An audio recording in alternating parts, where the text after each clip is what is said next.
Hello students, in last lecture हमने solubility of gas in liquid that is Henry law हमने discuss किया, right. तो gas की solubility liquid के अंदर मैंने बताया था प्रेशर के डायरेक्टली प्रोपोर्शनल होती है और टेम्परेचर के इनवर्सली प्रोपोर्शनल होती है। इसका मतलब टेम्परेचर अगर इंक्रीज होगा तो solubility of gas in liquid decrease हो जाएगी, ठीक है। और उसी तरह से अगर प्रेशर इंक्रीज होगा तो solubility of gas in liquid increase होती है, ठीक है। तो हमारे पास क्या एग्जांपल था कि सारी एक्वेटिक स्पीशीज जो है वो सी के अंदर नीचे क्यों रहती है, बिकॉज नीचे जो है टेम्परेचर क्या रहेगा, कम रहेगा, तो वहां पे डिसॉल्व ऑक्सीजन ज्यादा रहेगी, तो गैस के डिसोल्यूशन ज्यादा होने की वजह से सारे के सारे एक्वेटिक स्पीशीज वहां पे प्रेजेंट होती। नेक्स्ट हमारे पास एक और एग्जांपल था कि why soda water bottles are sealed under high pressure. तो उन्हें हाई प्रेशर पे इसलिए सील करते हैं क्योंकि जितना ज्यादा प्रेशर लगाओगे उतनी ज्यादा गैस लिक्विड के अंदर सॉल्युबल हो जाएगी, ठीक है। ये सारी चीजें हमने पढ़ ली थी। हमारे पास एक रिलेशन आया था that is partial pressure of gas A is equal to Henry constant into mole fraction of A, और वहां पे मोल फ्रैक्शन को कैसे रिप्रेजेंट करते हैं, सॉलिबिलिटी ऑफ गैस को उसने रिप्रेजेंट किया, ठीक है। ये हमने कैलकुलेट किया था, इससे रिलेटेड क्वेश्चन भी किया था हमने। और कौन कौन से फैक्टर इसको अफेक्ट करते हैं केएच को, और what are the applications of Henry law, और एक लास्ट हमने पढ़ा था what are the limitations of Henry law, कि बहुत ज्यादा प्रेशर नहीं होना चाहिए, राइट। गैस कंसंट्रेटेड सॉल्यूशन बहुत ज्यादा नहीं होना चाहिए, डाइल्यूट सॉल्यूशन हमारे पास प्रेजेंट होगा तो ही हम इसके बारे में बात करेंगे, ठीक है। चलिए आज हम बात करने वाले हैं regarding the vapour pressure of solution.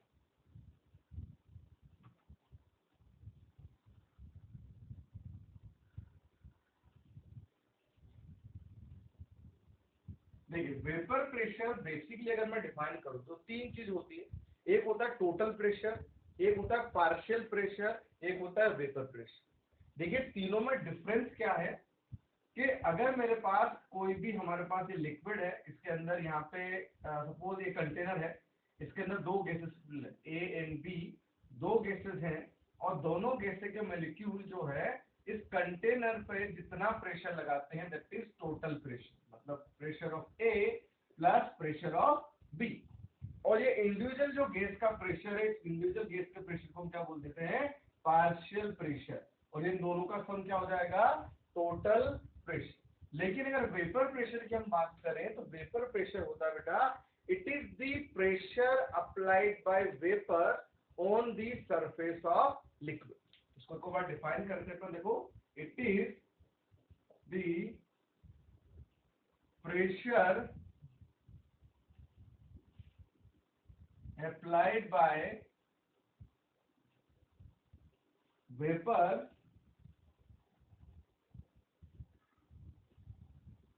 on the surface of liquid at equilibrium। देखिए इक्विलिब्रियम पे होने वाला प्रोसेस है, ठीक है। जब जो वेपर्स बनने वाले हैं लिक्विड की, उसी लिक्विड के सरफेस पे क्या करें, वो प्रेशर अप्लाइड करती है, तो उस कंडीशन को हम बोलते हैं, या उस टाइम पे जो प्रेशर होता है उसे हम बोल देते हैं वेपर प्रेशर। जैसे फॉर एग्जांपल मैं बात करूं वाटर के, हम बात करते हैं जैसे H2O मैंने लिक्विड फॉर्म में ले ली। अगर आप H2O को हीट करेंगे तो ये जो है किसमें कन्वर्ट हो जाएगा, H2O गैस के अंदर, और एक टाइम के बाद H2O गैस और H2O लिक्विड में क्या रहेगा, इक्विलिब्रियम रहेगा। उसको अपन ऐसे समझ सकते हैं, सर मान लेते हैं ये कंटेनर के अंदर हमने H2O लिक्विड फॉर्म के अंदर भर दिया, ठीक है। अगर आप किसी टी टेम्परेचर पे इसको हीट कर रहे हैं, स्टील कंटेनर है मान लो, ठीक है, इसको टी टेम्परेचर पे आप हीट कर रहे हैं, तो यहाँ पे क्या होगा, ये जो लिक्विड है मान लो ए लिक्विड, इसके वेपर्स बन, सपोज ये इस लिक्विड के वेपर है, इसको मैं हैश से रिप्रेजेंट कर, ठीक है। ये हमारे पास हो जाएंगे बेटा वेपर ऑफ ए। अब ये जो वेपर्स है ये इस सरफेस पे आके जब टकराएगी, सरफेस पे आके टकराएगी, तो यहाँ पे जो फोर्स पर यूनिट एरिया लगने वाला है दैट इज कॉल्ड प्रेशर, उसको हम क्या बोलते हैं, वेपर प्रेशर, ठीक है। तो हमारे पास क्या हो जाएगा, देखो H2O लिक्विड H2O गैस के अंदर कन्वर्ट हो रहा है, तो अगर इसको हम बात करें तो लिक्विड से गैस में कन्वर्ट होने वाले प्रोसेस को हम क्या बोलते हैं, इवोपरेशन। मतलब स्टार्टिंग कौन सा हो गया, इवोपोरेशन, फॉरवर्ड जाने वाली रिएक्शन। और गैस से जब लिक्विड बन रहा होगा तो रिएक्शन कौन सी हो जाएगी, बैकवर्ड। और गैस से लिक्विड वाले प्रोसेस को हम क्या बोलते हैं, कंडेंसेशन। तो यहाँ पे क्या हो रहा है, कंडेंसेशन। इसका मतलब जब इक्विलिब्रियम आएगा तो इवोपोरेशन की रेट और कंडेंसेशन की रेट क्या हो जाएगी, इक्वल हो जाएगी। तो हम लिख सकते हैं, देखिए, at equilibrium rate of evaporation and rate of condensation becomes equal। और स्टेज को हम क्या बोल देंगे, इक्विलिब्रियम स्टेज, जब दोनों रेट बराबर हो जाएंगे। तो अगर मैं इस इक्वेशन से इक्विलिब्रियम कांस्टेंट लिखूं, राइट, के इक्विलिब्रियम अगर लिख रहे हैं, इसका केपी अगर अपन लिखे तो क्या हो जाएगा बेटा, देखो, प्रेशर ऑफ H2O गैस। और इक्विलिब्रियम के अंदर अपन लिक्विड को तो लिखते नहीं है, क्योंकि लिक्विड का एक्टिव मास कितना होता है, 1, राइट। तो यहाँ पे अगर देखा जाए तो Kp इज इक्वल टू कितना हो जाएगा, प्रेशर ऑफ H2O गैस के बराबर। इसका मतलब ये जो प्रेशर है, इस प्रेशर को अपन क्या बोलेंगे, वेपर प्रेशर, राइट। तो वेपर प्रेशर जो है हमारे पास इक्विलिब्रियम पे डिफाइन हुआ है। दूसरी चीज, वो वेपर प्रेशर जो है किसके बराबर आता है, Kp के बराबर। और Kp क्या होता है, equilibrium constant in terms of pressure.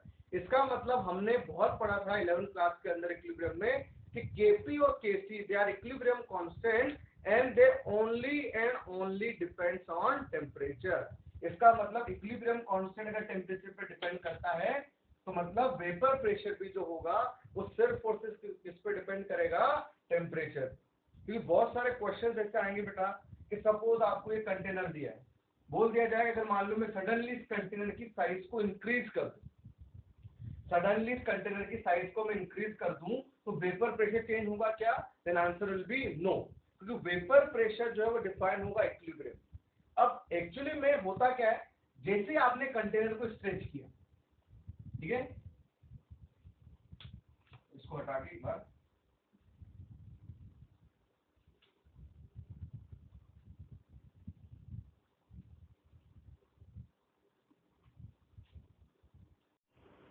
चलिए अब हम बात कर रहे थे कि सडनली अगर मैं कंटेनर की साइज को जो है बढ़ा दूं तो वेपर प्रेशर में चेंज क्या होने वाला है। वैसे तो हमें पता है कि वेपर प्रेशर जो है वो किसके बराबर आया है, pressure of H2O, that is vapour pressure. अगर मैंने H2O लिक्विड लिया है तो मतलब ये वेपर प्रेशर अगर है वो है इक्विलिब्रियम कांस्टेंट के बराबर। इसका मतलब डिपेंड करेगा ओनली एंड ओनली टेम्परेचर।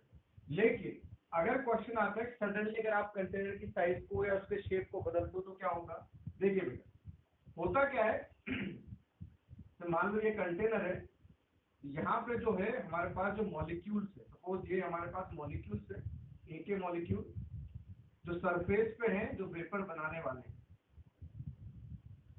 ठीक है। या अपन कुछ लिमिटेड अमाउंट में, जैसे मान लो मेरे पास है 5 मॉलिक्यूल्स है ए लिक्विड के जो वेपर बनाने वाले थे। ये है हमारे पास लिक्विड ए और इनके जो है कुछ यहाँ पे वेपर्स बन रहे हैं, ठीक है। अगर मान लो मैं सडनली क्या करूं, सडनली अगर मैं कंटेनर की साइज को इंक्रीज करूं तो सडनली इंक्रीज करने से क्या होगा बेटा कि ये जो नीचे इसके जस्ट लिक्विड मॉलिक्यूल है या इसके जस्ट नीचे जो लिक्विड मॉलिक्यूल है या इनके नीचे जो लिक्विड मॉलिक्यूल है, अब ये नीचे वाला लिक्विड मॉलिक्यूल तभी वेपर बना सकता है जब ये ऊपर वाला वेपर बना दे।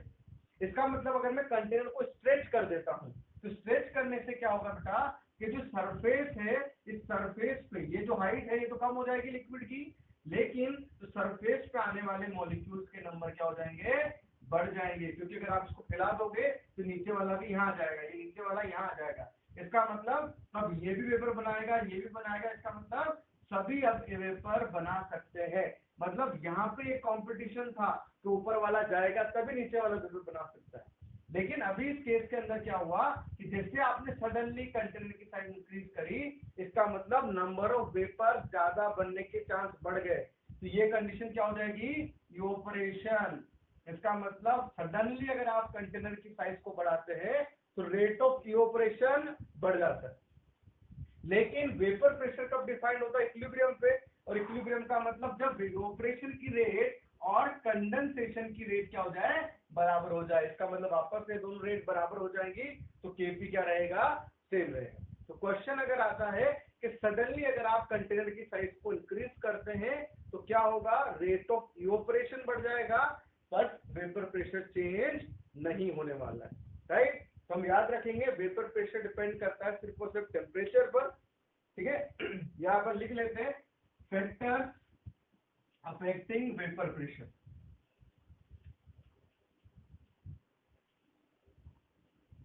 Factors affecting vapour pressure. देखिए इसके अंदर सबसे पहला जो इंपॉर्टेंट फैक्टर है वो क्या है, देखिए वेपर प्रेशर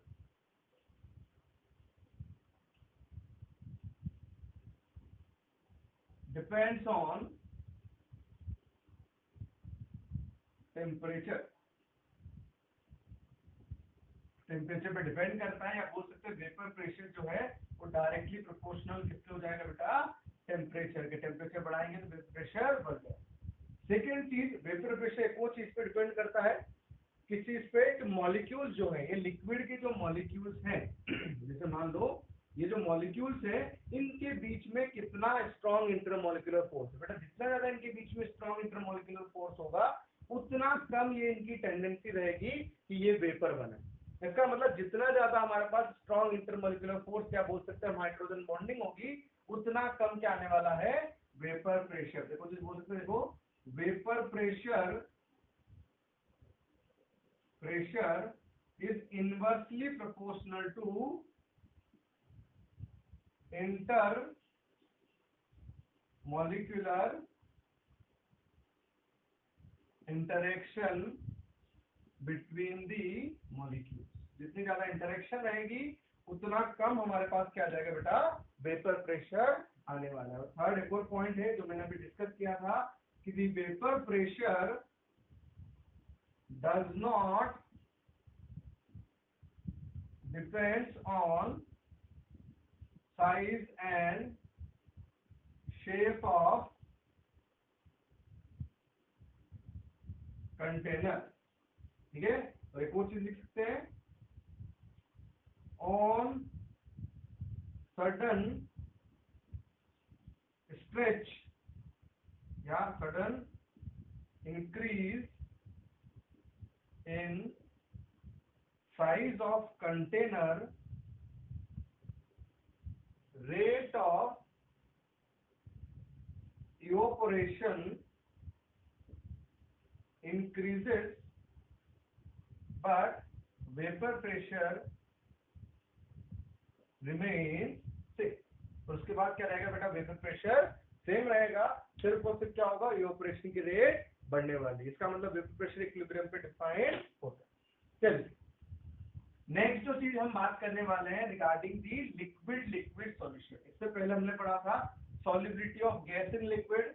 अब हम पढ़ने वाला है कि सॉल्यूट भी लिक्विड होगा और सॉल्वेंट भी लिक्विड होगा, मतलब लिक्विड लिक्विड सॉल्यूशन के बारे में हम बात करेंगे। जैसे वहां पे हम पार्शियल प्रेशर की बात कर रहे थे, यहाँ पे लिक्विड लिक्विड सॉल्यूशन है तो उसके लिए हम बात करेंगे राउट्स लॉ, राइट। चलिए लिखते हैं RAOULTS, राउट्स लॉ। ये किसके लिए है, फॉर लिक्विड लिक्विड सॉल्यूशन। इसका मतलब सॉल्यूट भी लिक्विड होगा बेटा एंड सॉल्वेंट भी लिक्विड होगा। अब हम यहाँ पे जो बात कर रहे हैं कि सॉल्यूट और सॉल्वेंट दोनों लिक्विड है और साथ में क्या है बेटा, वॉलेटाइल। वॉलेटाइल का मतलब होता है the compound which can form vapour, जो हमारे पास क्या हो जाएंगे, वॉलेटाइल। और नॉन वॉलेटाइल वो होंगे जिसका वेपर नहीं बनेंगे। अगर उसका वेपर नहीं बनता है इट मींस उसका वेपर प्रेशर क्या हो जाएगा, जीरो, राइट। और अगर जिसका वेपर बनता है उसका वेपर प्रेशर जीरो नहीं होगा, ठीक है। तो राउट्स लॉ के हिसाब से अगर देखा जाए तो सिंपली उन्होंने बोला है कि वेपर प्रेशर जो होता है किसी भी एक कंपोनेंट का, तो लिख लेते हैं पहले, द वेपर प्रेशर ऑफ या the partial pressure of vapour pressure of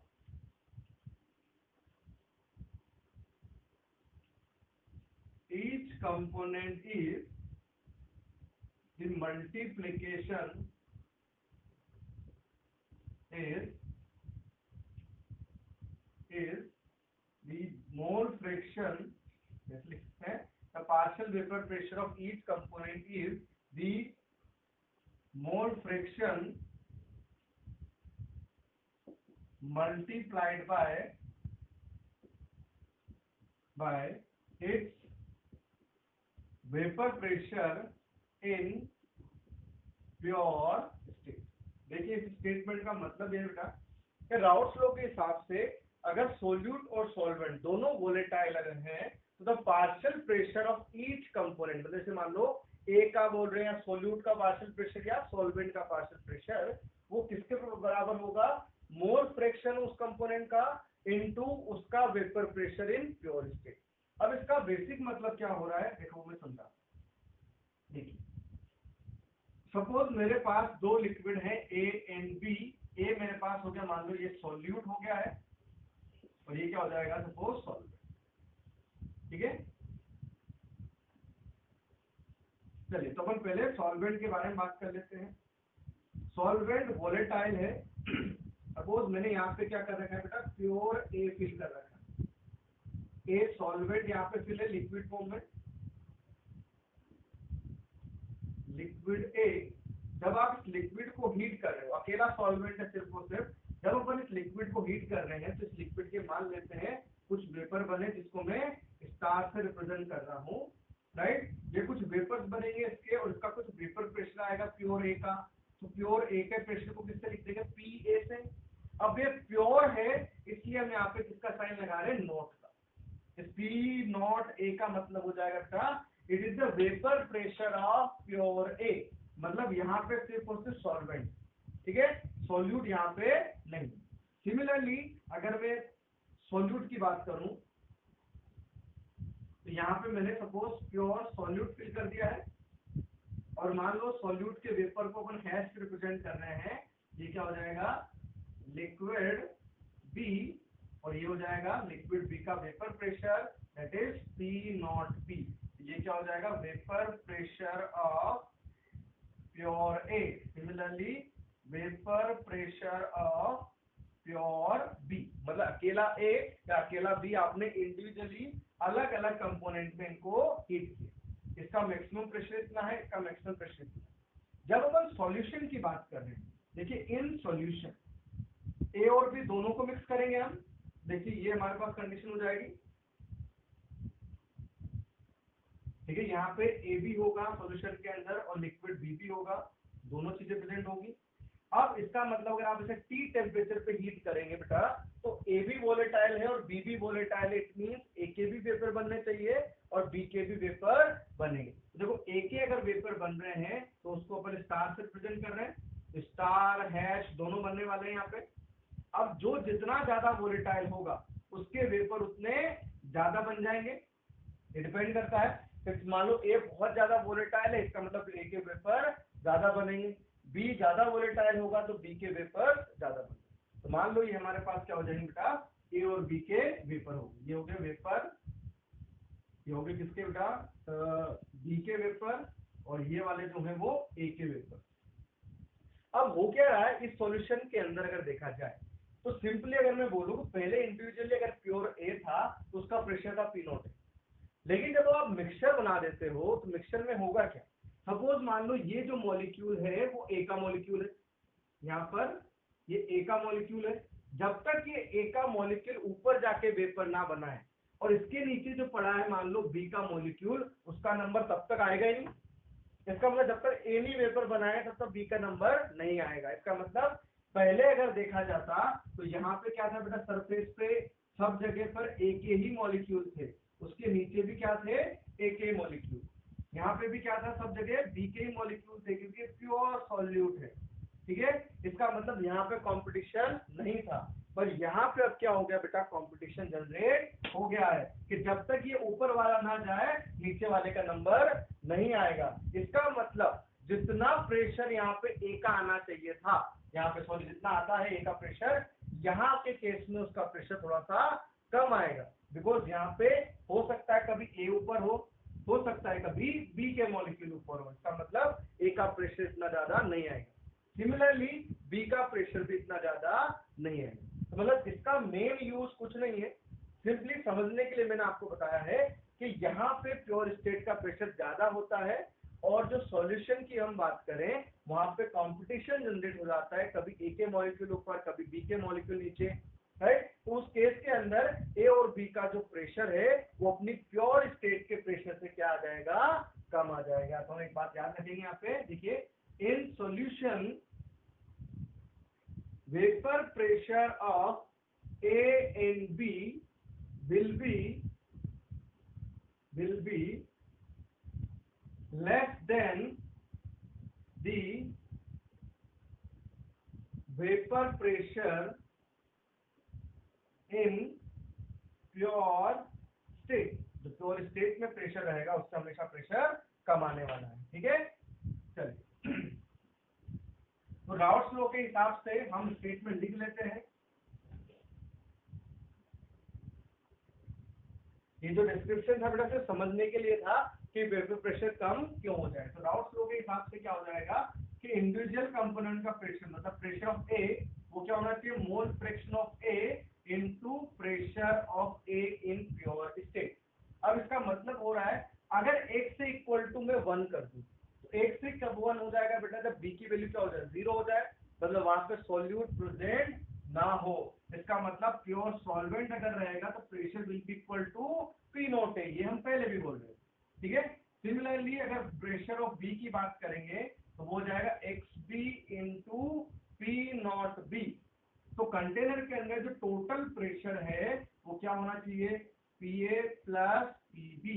तो हमारे पास देखिए क्या हो जाएगा statement, P naught A X A plus P not B X B is the total vapour pressure of solution. इससे रिलेटेड बहुत सारे क्वेश्चन प्रीवियस ईयर में पूछे गए हैं, तो ये हम याद रखेंगे, इंपॉर्टेंट रिलेशन है।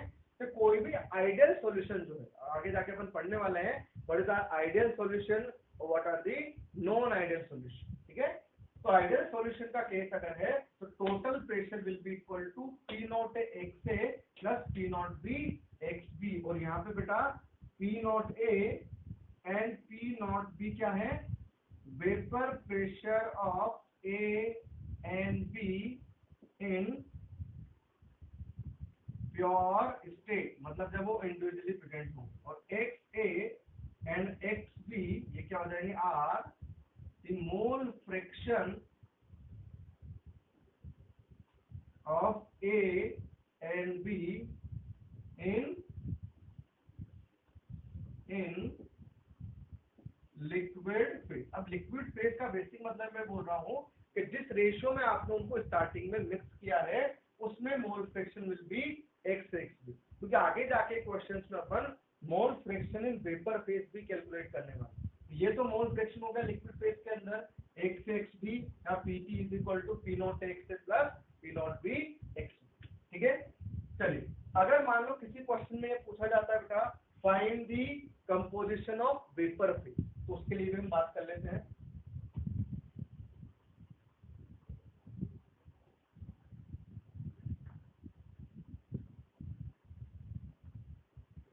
टू फाइंड दी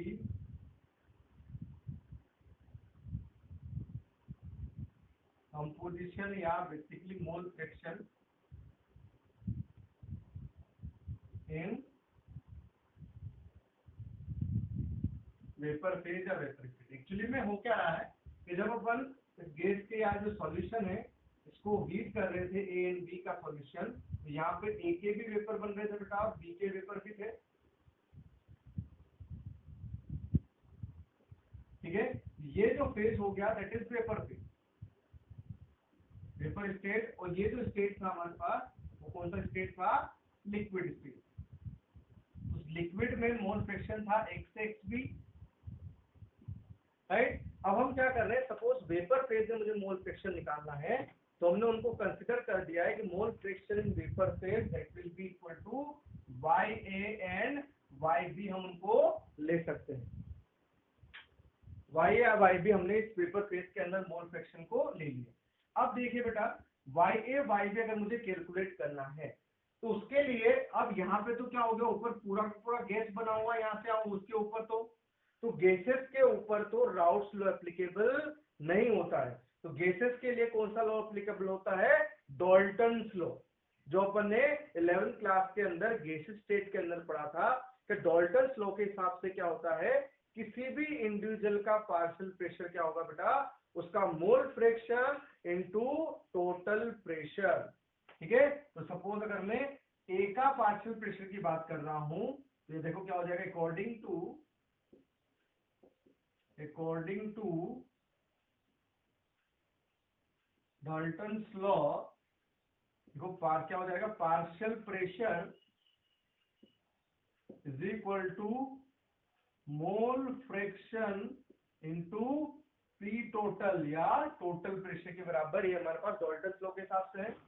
ठीक है, ये किसमें पढ़ा था हमने, गैसेस स्टेट के अंदर। तो ये कौन सा फेज है बेटा, वेपर फेज, मतलब गैसेस फेज ही हो गया। तो ए का पार्शियल प्रेशर कितना हो जाएगा, देखिए पी ए, और ए का मोल फ्रैक्शन कितना है वेपर के अंदर, Y A into P total. Similarly B का कितना हो जाएगा, Y B into P total, हमारे पास मोल फ्रैक्शन हो जाएगा। तो सपोज अगर कभी वाई ए कैलकुलेट करना है तो Y A is equal to will be P A upon P total हो जाएगा। और अभी हमने इससे पहले पढ़ा था पी ए क्या होता है बेटा, P naught A X A के बराबर, और पी टोटल होता है P naught A X A plus P not B X B के बराबर हो जाता है। सिमिलरली वाई बी की अगर मैं बात कर रहा हूँ that is equal to P B upon P total.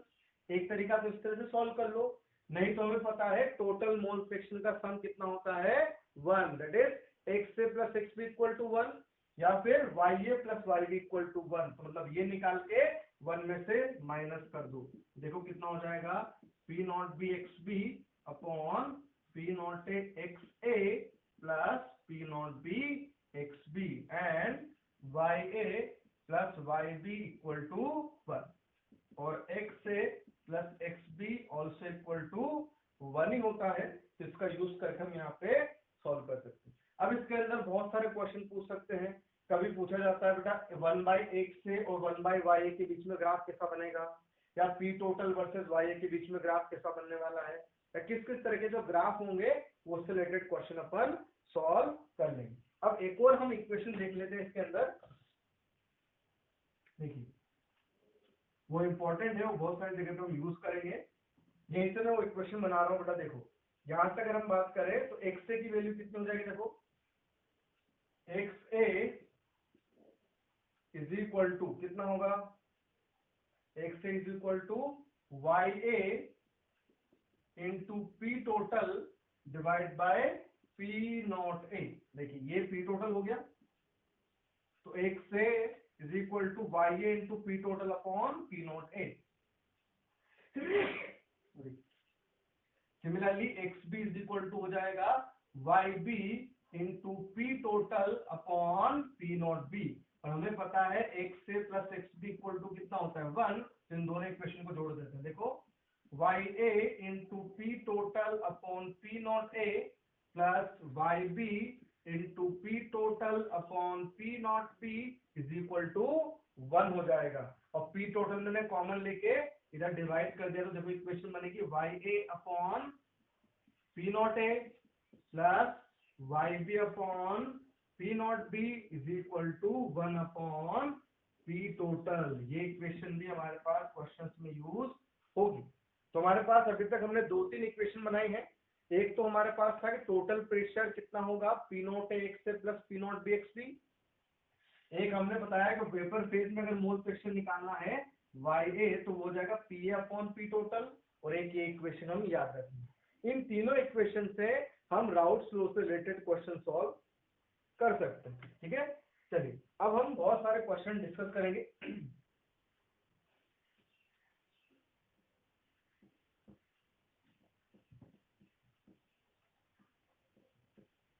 चलिए जो रिलेशन में यहाँ पे लिख देता हूँ, दैट इज एक तो पी टोटल बराबर P naught X A plus P not B X B, और एक हो जाएगा Y A is equal to P naught A XA upon P total.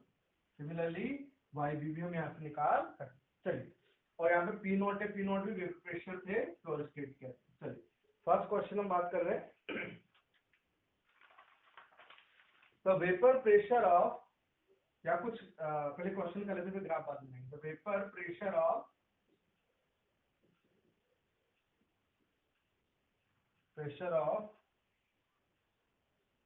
Pure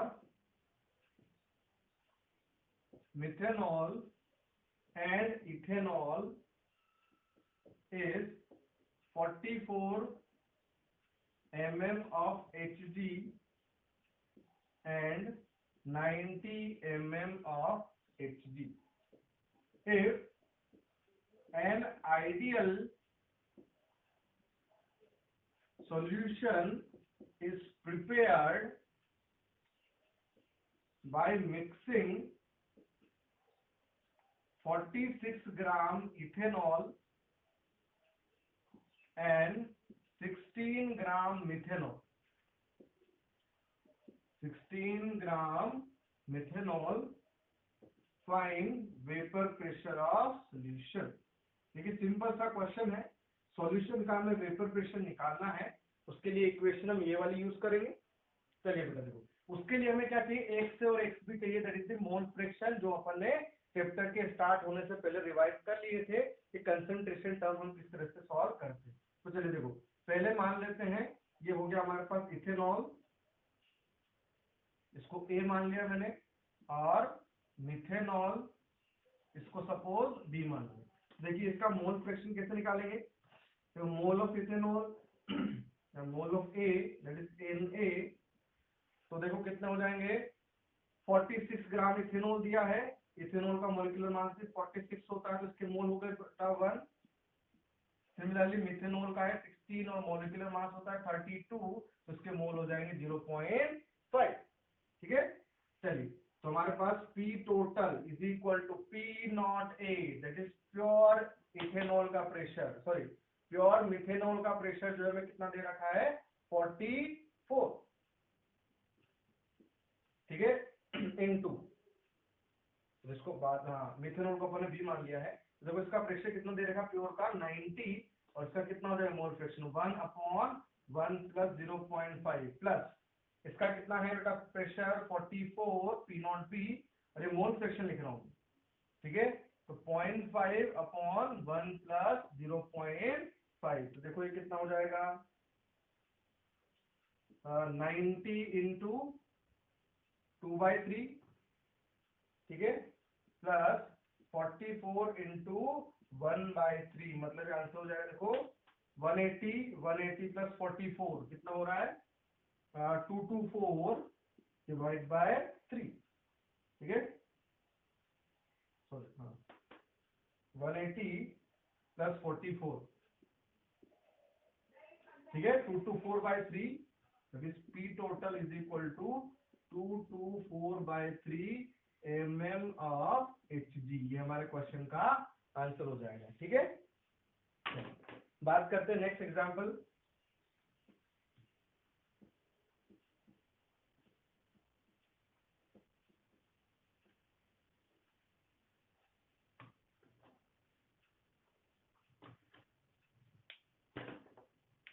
देखो the vapour pressure of toluene is 400 torr, या pure दे रखा है, and vapour pressure of xylene is 150 torr. What is the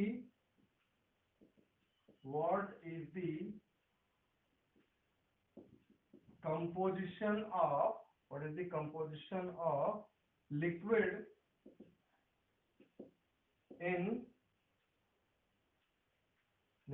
if vapor pressure of solution is 0.5 ATM। चलिए simple सा सवाल था बेटा, ठीक है। हमें क्या करना है, लिक्विड में कंपोजिशन निकालना है, also find in vapour phase, वो भी निकाल सकते हैं। Also find YA and YB, मतलब कंपोजिशन वेपर फेज में भी आपको बता देंगे। चलिए तो आपके पास जैसे मान लो टॉलिन हो गया, उसको अपन मान लेते हैं ए लिक्विड, इसका जो है P0A दे रखा है वेपर प्रेशर, वो कितना होगा 400, और हमें इसका एक से पता करना है, वो हमें पता नहीं। सिमिलरली जाइलिन है, उसको B से प्रेजेंट कर लेते हैं, और इसका प्योर जाइलिन का प्रेशर दे रखा है 150। चलिए और इसका XB भी हमें पता करना है। चलिए क्वेश्चन के हिसाब से P total is equal to P0A XA plus P0B XB। Total है 0.5 ATM, और ये सब में दिया है बेटा टॉर यूनिट में। हमें पता है 1 ATM बराबर 760 टॉर होता है, तो ये कितना हो जाएगा, देखो हाफ टॉर मतलब sorry half ATM, half into 760 मतलब 380 हो जाएगा। P0 है 40 इंटू इसका मोल फ्रैक्शन मान लेते हैं x से, ये कितना है 150, तो इसको लिख सकते हैं बेटा 1 माइनस x से, मैंने XB को 1 माइनस x से सब्स्टिट्यूट कर दिया है। तो उसके बाद जो है सॉल्व करके हम x से कैलकुलेट कर सकते हैं, तो कितना आएगा 380 इज इक्वल टू 400 x से प्लस 150 माइनस 150 x से, तो ये कितना आ जाएगा, माइनस करेंगे इसको तो 230 के बराबर, ठीक है। 230 इज इक्वल टू ये हो जाएगा 250 XA, it means XA is equal to 23/25 हो जाएगा। तो हमारे पास XB जो है that will be equal to कितना हो जाएगा 2/25, तो XA plus XB equal to कितना होता है 1, तो मैंने 1 माइनस XA कर दिया, दैट इज इक्वल टू 2/25। चलिए अगर मान लो इसी क्वेश्चन में आगे हमें YA YB भी अगर निकालना होता तो हम क्या करने वाले थे बेटा, देखो YA का formula P0 XA upon P total. P0 हमें पता है कितना है 400, XA की वैल्यू देखो कितनी है यहाँ से 23/25, और P टोटल कितना था 380, जो को निकाल चुके थे पहले 380 था, राइट। तो इससे हम YA भी कैलकुलेट कर सकते हैं। सिमिलरली YB के लिए भी क्या कर सकते हैं 1 माइनस YA करके भी हम आंसर निकाल सकते हैं। तो ये कंपोजिशन हो जाएगा वेपर फेज में, और X से XB is the composition in liquid phase, वो हमारा आंसर हो जाएगा, ठीक है। चलिए नेक्स्ट एग्जांपल की बात करते हैं।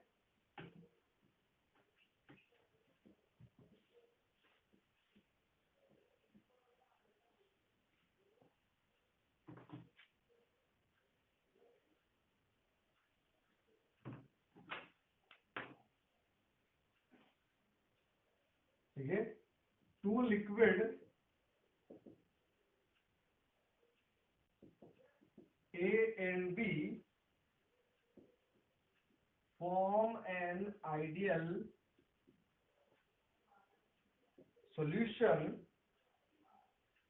when total pressure is 400 to, ठीक है। the mole fraction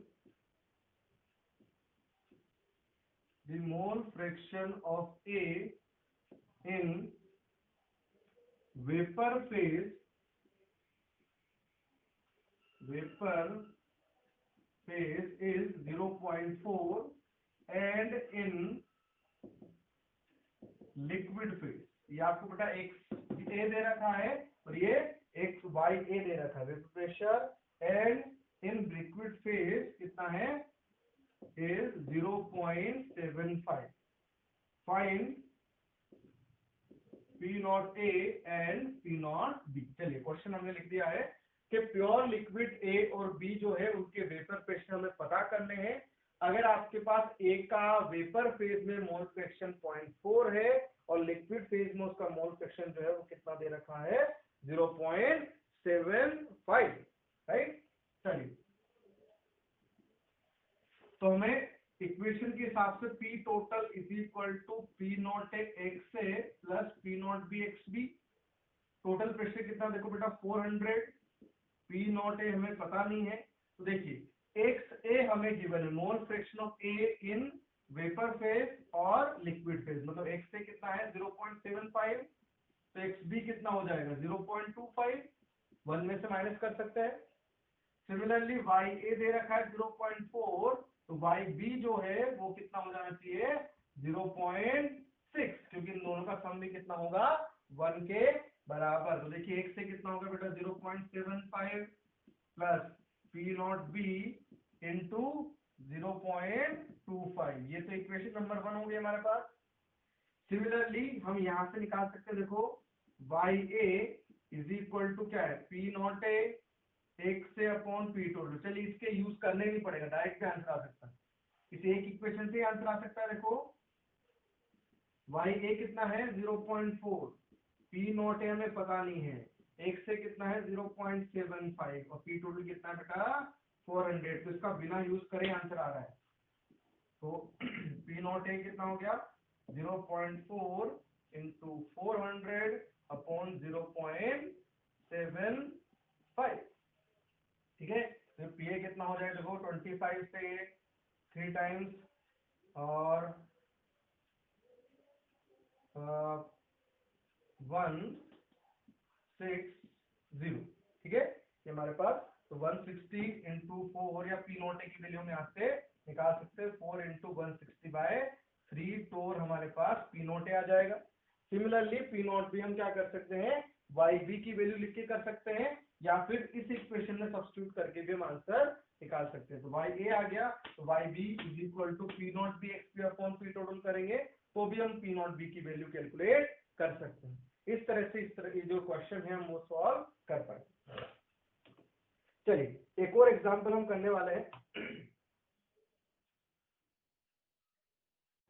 चलिए देखिए नेक्स्ट एग्जांपल जो है हमारा vapour pressure of benzene and टॉलिन solution is given by this formula. Formula है 180 Hb + 90 और ये प्रेशर दे रखा है mm of Hg में सॉल्यूशन का।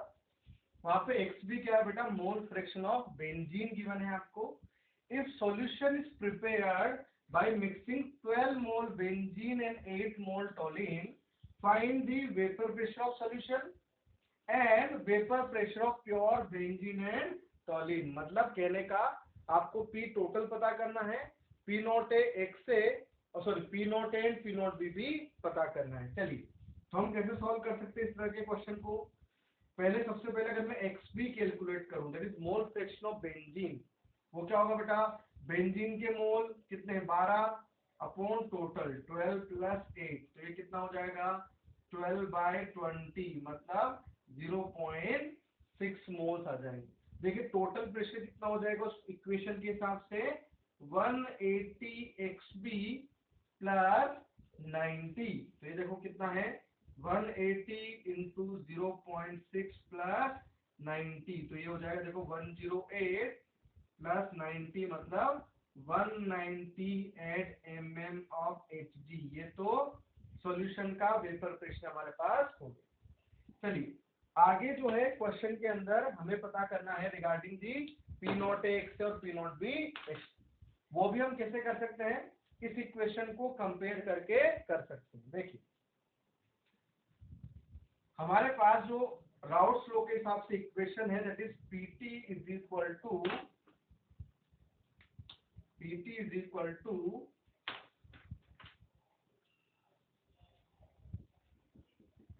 P not A X A plus P not B X B, ठीक है। तो P नॉट ए या फिर जो टॉलिन है एक्स ए की जगह हम क्या लिख सकते हैं 1 - XB plus P not B X B. तो देखो यहाँ पे ये बन जाएगा P not A minus P not A X B plus P not B into X B. तो देखो मैंने बेटा यहाँ पे एक्स बी कॉमन ले लिया, तो क्या बन गया ये P not B minus P not A X B plus P not A that is equal to P that is total pressure of solution. तो एक तो ये हो गया हमारे पास इक्वेशन नंबर 1, और एक इक्वेशन जो क्वेश्चन में गिवन है कि 180 into X B plus 90 that is equation number 2। तो हम 1 और 2 इक्वेशन को अगर कंपेयर करें तो ऑन कंपेयरिंग 1 एंड 2, देखो यहां से क्या है आपका पी नॉट ए, जो किसका प्रेशर है, टॉलिन का, वो कितना हो जाएगा 90 mm। और एक और इक्वेशन से हमें पता लग रहा है बेंजीन का प्रेशर माइनस टॉलिन का प्रेशर बराबर कितना आ रहा है 180। इसका मतलब बेंजीन का हो जाएगा 180 प्लस ये नंबर, मतलब 90 को ऐड कर देंगे तो क्या हो जाएगा 270 mm के बराबर। तो ये पी नॉट ए आ गया, तो ये हमारे पास क्या हो जाएगा पी नॉट बी। तो इस तरह से हम पी नॉट ए और पी नॉट बी कैलकुलेट कर सकते हैं। तो हमारे पास जो है राउट्स लॉ से रिलेटेड जो कुछ क्वेश्चंस हैं वो हमने डिस्कस कर लिए हैं कि आपके पास अगर सॉल्यूशन का प्रेशर निकालना है आइडियल का तो हम किस तरह से सॉल्व कर सकते हैं।